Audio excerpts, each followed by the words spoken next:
Nitrate, Nick, Tom, James and Alex, welcome to the programme. How you doing, mate?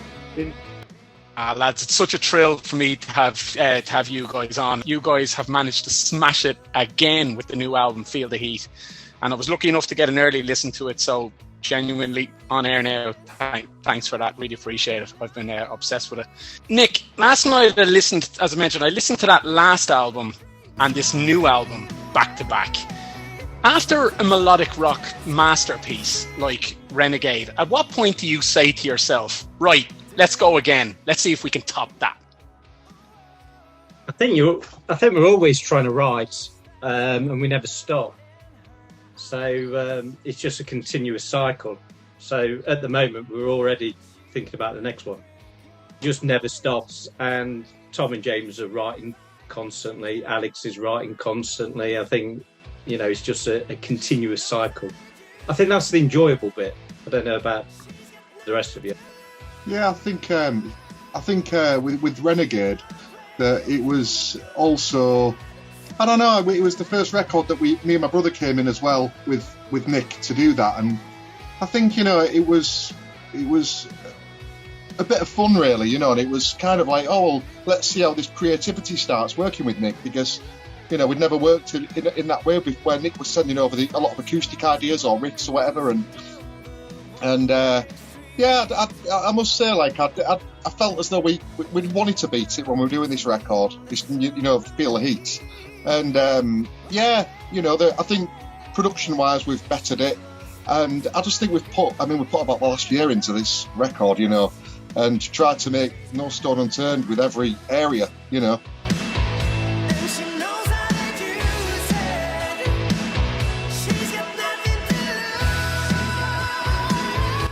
Yeah, you mentioned production there. It's brilliantly produced and mixed by I'll throw it in there, Martin Brothers Productions, James and Tom. That's your baby.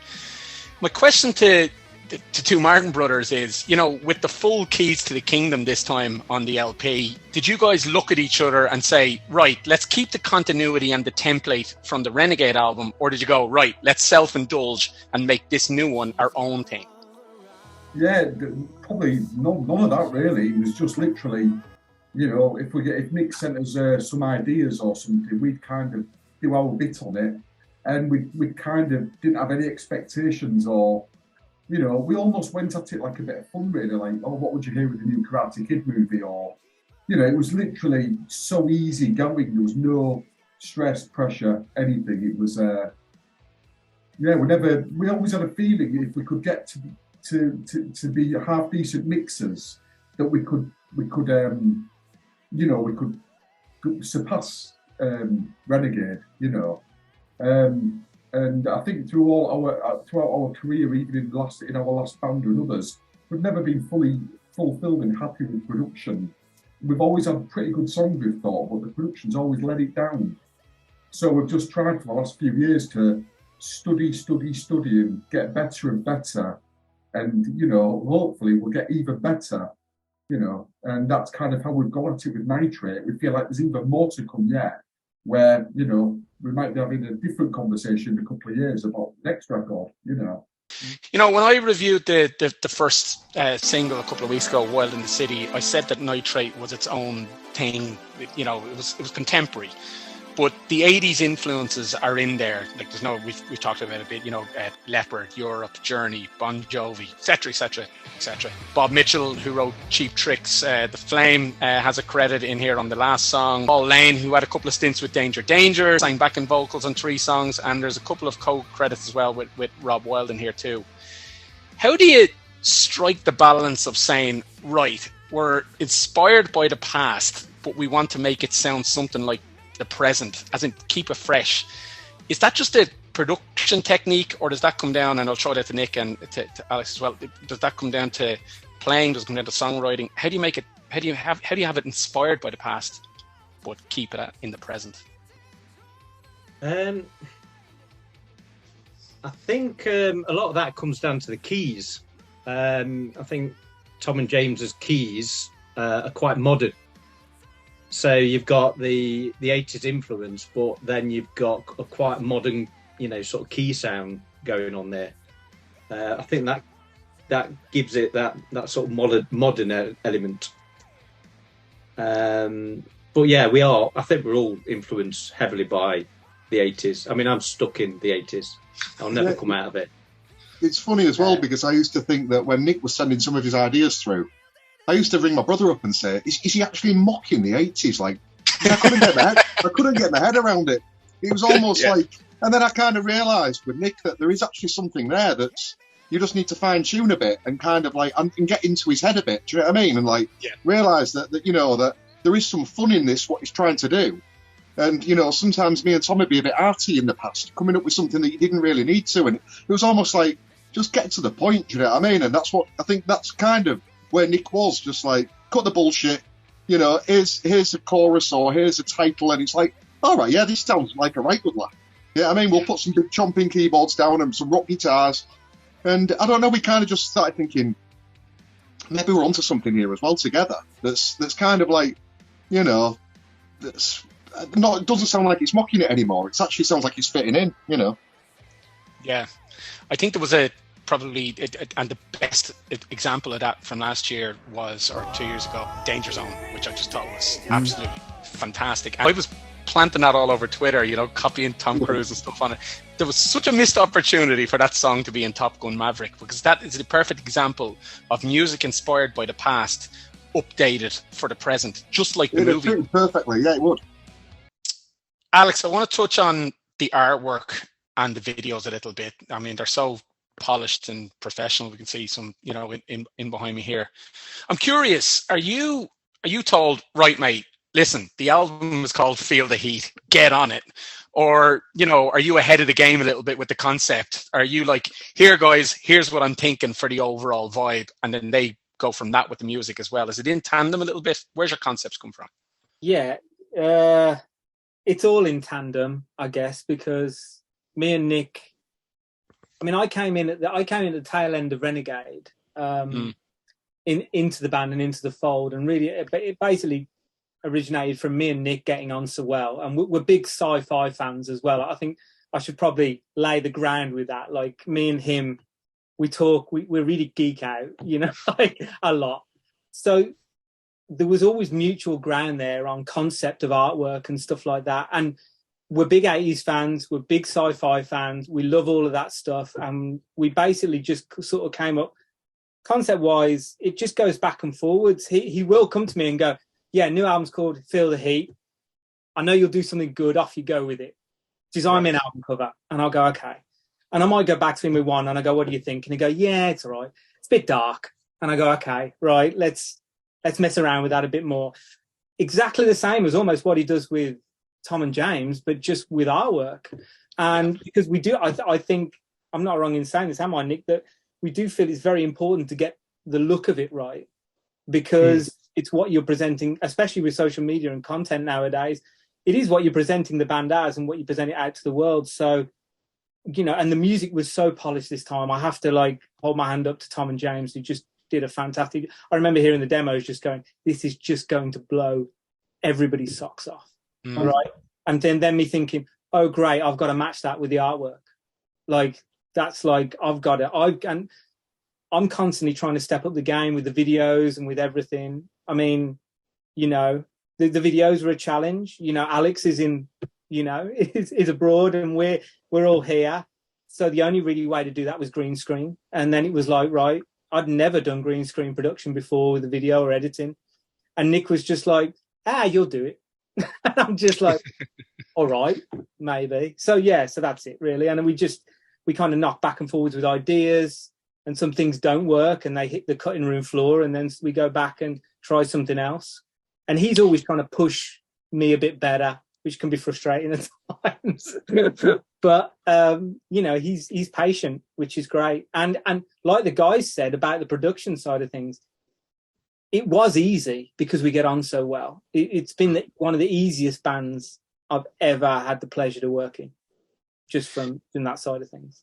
Yeah, it's so cool, and it comes across, it comes across in the whole aesthetic of the whole thing, right from the guys, as I said, showcasing off the creative juices gone before we even hear a note to, the artwork. I have to hand it to you. The videos are just seamless. You wouldn't know. It's absolutely, fantastic. You hear about videos spending millions on it, but that is just so professional, so polished looking, and I love the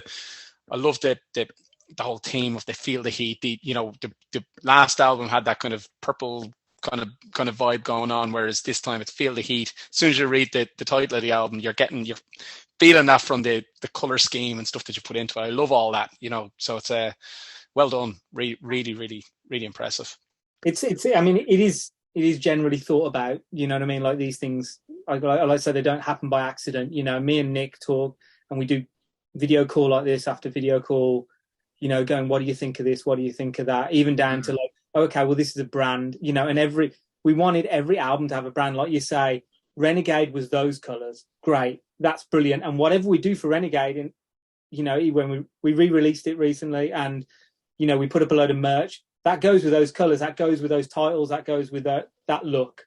Feel the Heat, that's that era. And then I'm guessing, I don't know, we'll have to do green or some other color for the next one, just to kind of like make it work as another era.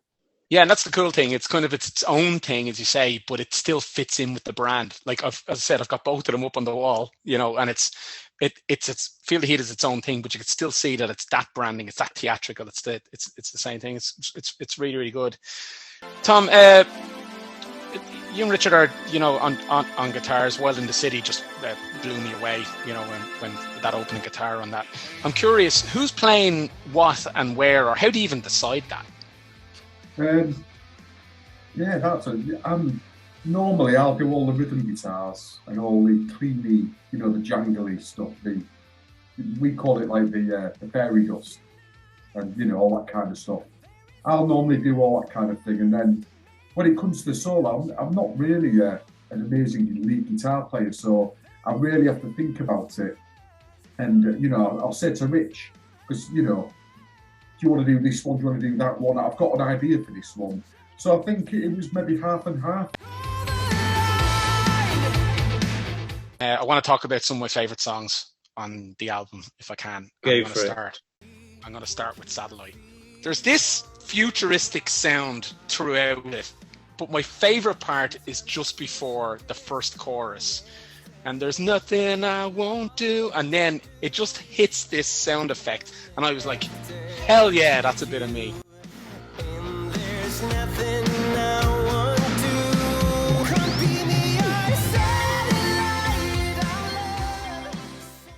Is this inspired by Def Leppard? Is there some sort of Hysteria rocket vibes going on here? Of course there is. Yeah. I demoed it up with Rob Wild a while ago.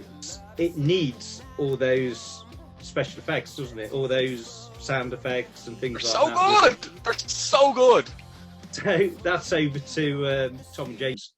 James with the keyboards. I think Tom as well was just looking for anything that sort of fitted in with that sort of theme. I mean, the theme's there, isn't it? So you might as well use it. Yeah. But, the brief was make it Leopard.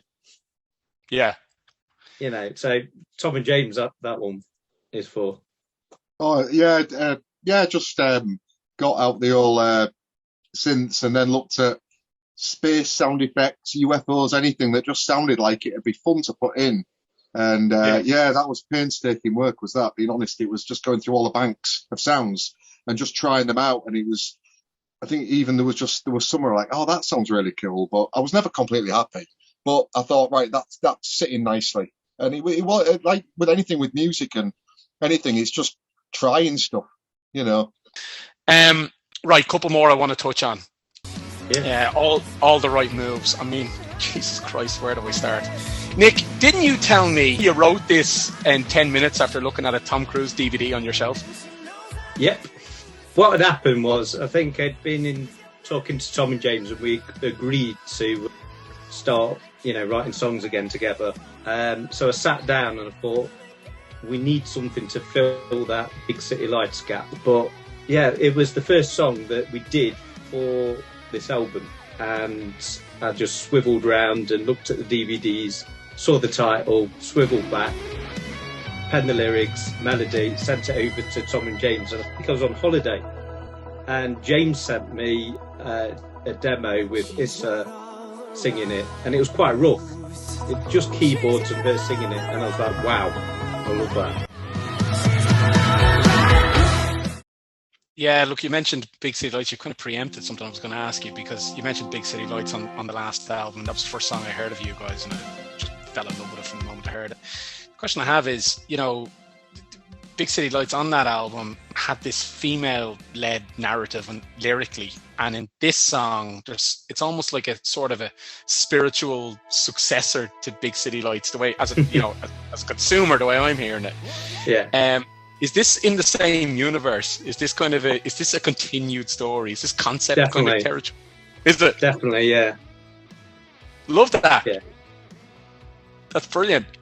Because like it's not neither one of them is a concept album, but if there's kind of a concept kind of thing running through it, you can really just do it album after album, keep that story going. I love it. Well, yeah, that we're always looking. I mean, I'm always looking at the moment for the next one, for the next album that will fit that mold, if that makes sense. Final one I want to touch on. I don't want to overdo it with you guys on every song, but one I want to touch on is One Kiss to Save Your Heart. I mean, wow. On the last record, there was that beautiful ballad, Why Can't You Feel My Love? But the twist on this one is that it's a duet. It's a stunning ballad.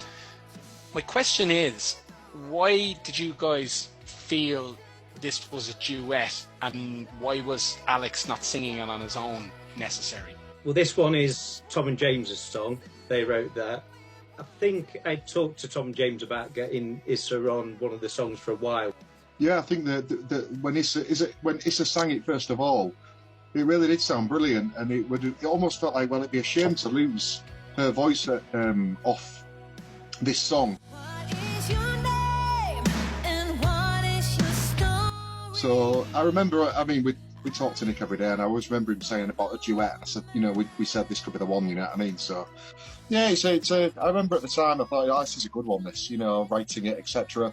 And it's got I love songs that set a picture in your mind. You know, you're thinking the story's telling a tale about a bar and seeing somebody, and I just think that, you know, like that kind of romance and that thought, we all have it, and it's just thinking about, you know, if it sets a scene in your mind, and I think that's where you can get swept away with it. And I think, you know, it's got that kind of like understated chorus as well, big but not supposedly big about it, which we really like, you know, sometimes, you know, on a ballad anyway. You know, Nitrate, I've said this to you guys before, Nitrate are the best in the business right now for this kind of material. You're really building up a solid catalogue, album after album at this point now. It's not a fluke anymore. You know, this is consistently great. Is there any chance we'll ever see this stuff live? Yeah, definitely. We are working on it. It's not as easy because Alex is over in Sweden, and there's costs involved. And if we can we're talking to a few festivals at the moment, and if we can get the money right, and we're not on about making money, we're on about covering expenses. If we can get the money right, then 100%. We're also talking to a promoter in Nottingham as well, about doing a gig, and I think the money would be right over there. So I'm trying to think about it, where we can get him over and perhaps do more than one date, you know, a few, and try and do a mini tour or something like that. Yeah, well, you know, fingers crossed. I'm going to do a bit of round robin here as we come towards the end. I'm going to ask everyone for their favourite song on the album. I'll start with you, Tom. Oh, God. Probably Wild in the City, yeah. James? Yeah, Feel the Heat. Nice. Alex? Oh. I want to say something different, but I got to go. Feel the Heat. The video for Feel the Heat is by far, I think, out of all the videos, the guys will disagree with me because they all like Wild in the City, but the video for Feel the Heat is by far the best. So, yeah, Feel the Heat. Cool. Nick, where are you at? Yes. It's got to be All the Right Moves. Me and you are always in tandem. It has to be. Yeah, of course. I was like this between All the Right Moves and Satellite. You know, I'm fighting it a little bit. I think I'll come in and talk. It'll be all the right moves today, and it has been for. But who knows? Tomorrow could be Satellite because those sound effects and are just fucking outstanding. So yeah, I think we're on the same page there. Look, guys, I'll say it again. Congratulations on another masterpiece, and as a fan of this style of music, thank you for everything you do. Just outstanding to still see this music, you know, being made at this kind of level is really appreciated from a fan. So thank you. Kind of you to say that, Naz. Nitrate, thanks for your time. Thank you. Thanks a lot. See you later, mate. In a bit. Bye-bye. Thank you.